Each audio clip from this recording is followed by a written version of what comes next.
Google sends bots to a site from US and India. So if you have a website that blocks outside of US traffic, you're going to get suspended in GMC. So if we say, for example, solate.com, and I want to know every single page of my website that says the word PPC,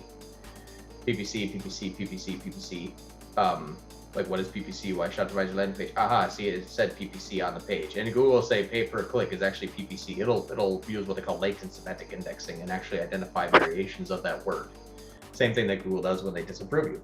So it's a really good way to identify certain things that are being disapproved or uncommon, or if you have like, drugs, you'd be like, does it say crack, cocaine, weed? And a lot of times it's like, I used to be addicted to heroin before I joined this company. It's like, can't say that in a testimonial. We got to remove that. Google is a dumb machine.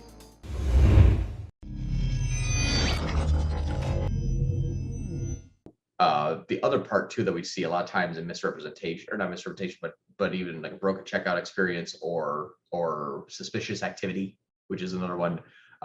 If we have a client that uses any sort of restrictions from their website locations, Google sends bots to a site from US and India.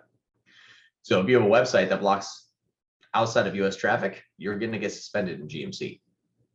Because they're gonna run one check in US, good. Run one check in US, 3 months later, good. Run another check in India, can't see it, suspended.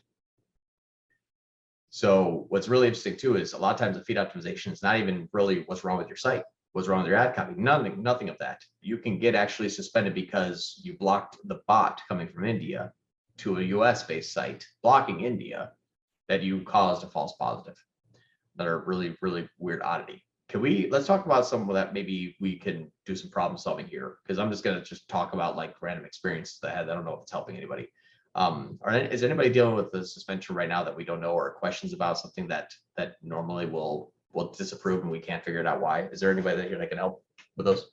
We do have a question in the chat, John, and it says, when contact information is not the reason for misinterpretation, what are the other reasons? Maybe you're making false claims. So things that are saying, like, this is the absolute best thing in the world and no one else can have it. You know how that'll get, you'll get disapproved in ads for that? It'll disapprove your feed. That is something that can have misrepresentation. A claim that you cannot make in ads, pass through that in your mind into your feed's descriptions. The same reason why Google's like, no, you can't have that. That's a description. You're making outlandish or false claims. Well, you can't be like, okay, fine, I won't put it in the ad, but I'll put it in the feed, and that will go in the ad. Yeah, they're like, oh, that's misrepresented too. So it's a great question, and that's something that I've learned, and I'm like, of course that would make sense. It's still an ad, it's still a product. So, well, a lot of times what you have to do for misrepresentation is look through the feeds and look through the descriptions for anything that maybe may have an individual disapproval. But if it's an overall site disapproval, it could be that you can't use it in an ad. It may not have even been in your feed, but on your homepage says the best ever and everyone else could never do anything. And I'm the only one here and I'm #1 top rated A+, CA, happy fun time. That's going to be disapproved because it's misrepresentation of something that's not true. It's basically saying your site's lying. These problems suck though. They take a long time to figure out and they take a lot of hunting. I found a blog from 2016. I found this in 2020, but a blog from 4 years before that said something about, oh yeah, it was a testimonial on a blog that was a testimonial about a product because it was featured in the blog that the person said, I've been taking this and it's better than steroids, LOL. And Google's like, oh, you said steroids. It's a crazy thing. So one thing that actually is a really good thing to do is if you know of a direction, for example, that might be an issue. So for example, if I say site : here, I can say weed. I don't even know if it's indexed properly. By the way, it's a brand new site, so that's why we're trying to get everything fixed. Let's do this. Site. Will this work? Man, I can't even find weed on here. Can I say like beer? Is it even indexed? Yeah. So when you do this site search here for, this is what I use to find the problem, because my disapproval said contains the word a steroid. I'm like, no, we don't say steroids in any of our products. And then I did a site search and then typed in steroid and found it. I don't know why it's not even on here, which is funny. This isn't even being indexed. Oh, I know why. Never mind. It's not actually going to work for this company. I'm sorry. This is a template, and this is all brought in by, I forgot how they do it, but they basically say like, hey, this isn't actually on the site. It's not indexable. Whenever you go to the site with that selection, it just like puts a variable in there. So it's not actually part of the sitemap. Sorry, bad example. But you can actually take a keyword and search for it, and the search results will only be that website. And you can find all areas of the website where that term is used. So if we say, for example, solate.com, and I want to know every single page of my website that says the word PPC, like what is PPC? Why should optimize your landing page? Aha, see it said PPC on the page. And Google will say pay per click is actually PPC. It'll use what they call latent semantic indexing and actually identify variations of that word. Same thing that Google does when they disapprove you. So it's a really good way to identify certain things that are being disapproved or uncommon, or if you have like, drugs, you'd be like, does it say crack, cocaine, weed? And a lot of times it's like, I used to be addicted to heroin before I joined this company. It's like, can't say that in a testimonial. We got to remove that. So this is a really good way to identify those type of issues. But the misrepresentation a lot of times is just going to be your Google believing it's a lie. You're not going to get Googlebot to tell you what it found. A rep can absolutely help with that. What's the next one? Actually, there's a follow-up from Jason. Do you want to say it out loud, Jason, please? Yeah, sure. I was just wondering, when we encounter a client who has this kind of an issue, what level of involvement? I mean, are we going to be in there spending a bunch of time trying to get them resolved? What do we promise them? Where do we draw the line? That sort of thing is what I'm asking. Yeah. So what's interesting about this is I've actually had what we're doing right now is if they come to us with a suspension and I can't hop in quickly and identify it, we push them away. This is going to be more so for the fact that we're running a good client account and then it gets suspended. So we're already been working with them for, let's say, like 6 months, and everything's been hunky dory, and all of a sudden we get suspended. Now it's up to us to go see what we can do to figure out why it's broken. And this is some tools that we'll have to use where we'll have to try as hard as we can to identify the issue, reaching out to the rep, like getting to the heart of the problem as to why Google doesn't like it is number one. We're going to have to identify to our best interpretation what that is. And one of the tools we use in our tool belt is reaching out to the rep. A lot of times we can ask a client, hey, you probably get these like just junk emails from Google asking to talk. Can you forward that off to me? I'll take care of it. I've done that a few times. And then I hop in there and be like, why is that broken? I did that with Fetch Me Delivery here just this last week. So a lot of times it's going to be Google rep. That is going to be the easiest thing. There's some ones that are obvious. I'll go through next. That might be even just like product disapprovals that also could lead to a suspension. But most of the time when these come in is we have active clients that have been running fine and it gets disapproved because something happened and we have to go figure it out. Good culprit to look at too is their blog. If they add like, let's say 3 blogs a month, something might have been said in that blog that kicked it back. One of them was, we had a blog about stem cell research for a pain treatment center. We don't do stem cell. It's not a service, but the pain treatment center actually had why stem cell may not be the right choice versus versus non-invasive spine surgery. So it was a use case as to why they should choose us rather than go through stem cells. We got our entire Google Ads account suspended for speculative and experimental treatments because we said the word stem cell in a blog. I had to hunt that down, get with the client, get them to remove it. Then I went and said re-review. They said, oh, that's not there anymore. Back in action. So that's the thing too, that we just from experience, you normally, if something's running good and then it stops because of a suspension or disapproval of something like that, just go back to the time where it was running well, like probably a week before that, and then up to this point, what site changes happened. That's a good way for us to look at it. Yeah, thanks. John, Is there a list of the things that could be disapproved? For example, you already mentioned the type of product. You mentioned some words like steroids, like even stem cells. I didn't know that was one of the words that would be banned. Is there a list anywhere? Nope. And Google won't actually give us that list on purpose. Because if I wanted to bypass something that Google's going to stop me from doing, all I have to do is identify how I'd be stopped and then go around it. So they purposely don't tell you, and they're purposely vague. So you cannot reverse engineer it. It's by design why this is so hard. So if I'll give you a good example. This is not a glitch.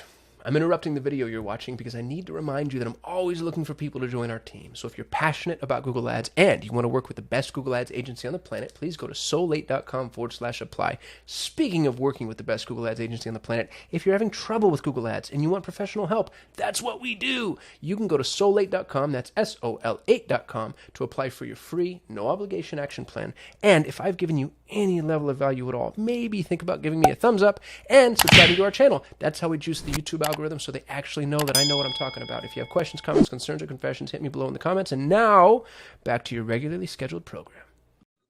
I have example of items for issue of violation of Google's policies. It doesn't tell me why. It just says, hey, can't run these. They're violated. Well, why? This is a neck gaiter. It's a piece of cloth. Why would this be in violation?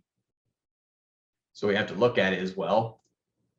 What does Google not like? Well, definitely during the pandemic, we know that N95 masks and viruses, yeah, can't say that.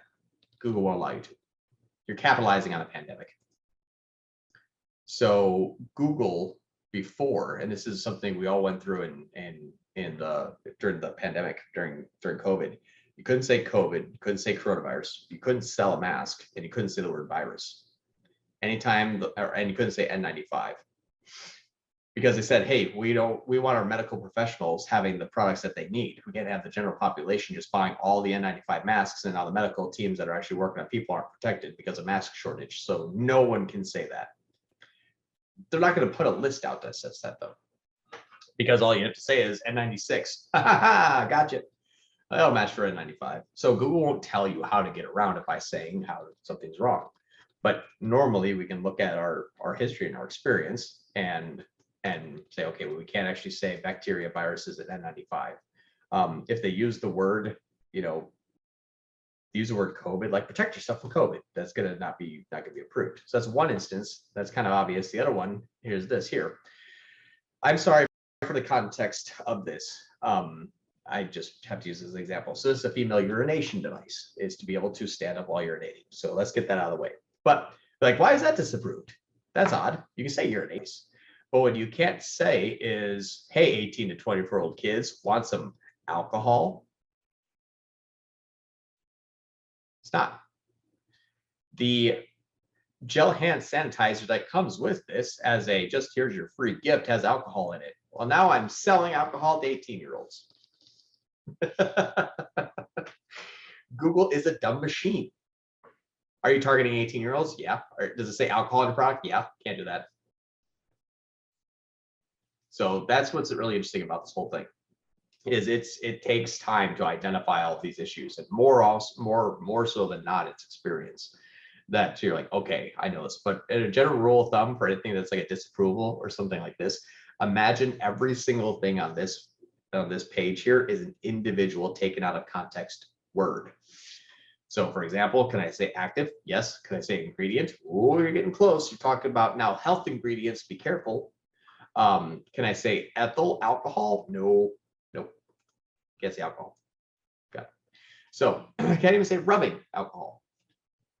So there's all those things that are going to come into like disapprovals because Google's gotcha. Imagine you have a politician and you have a news reporter, and they're on different sides.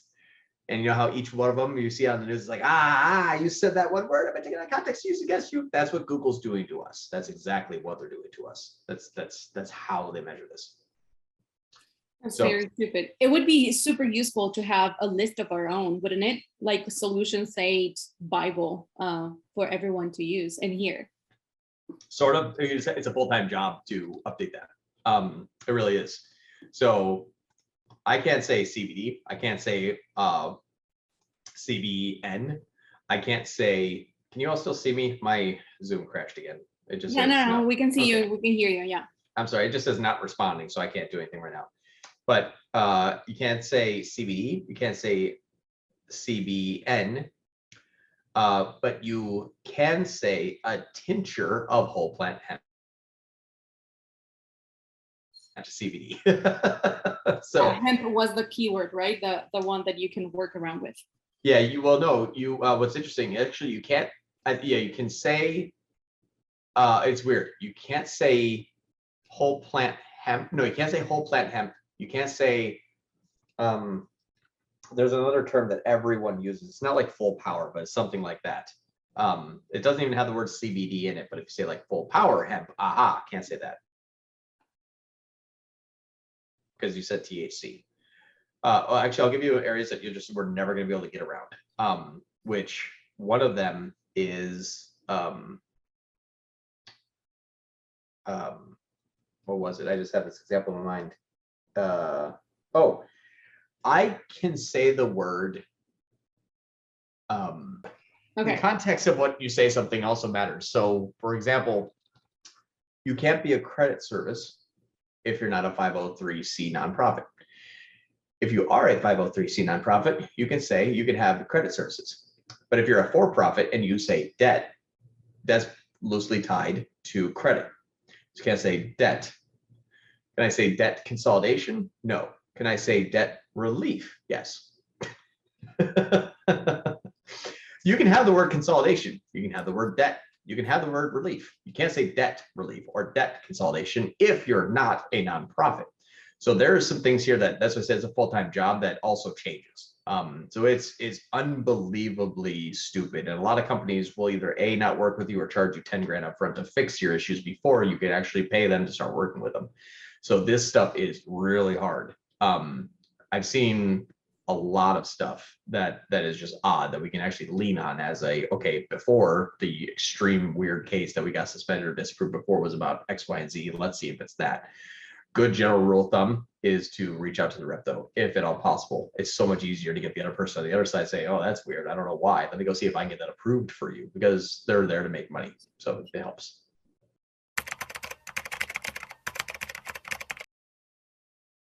I come bearing gifts from Google. First of all, shout out to Unkar on our team, who's one of our strategists, for spotting this, and then Saptic for teaching me. But this is actually really cool. So if you log into your Google Merchant Center account,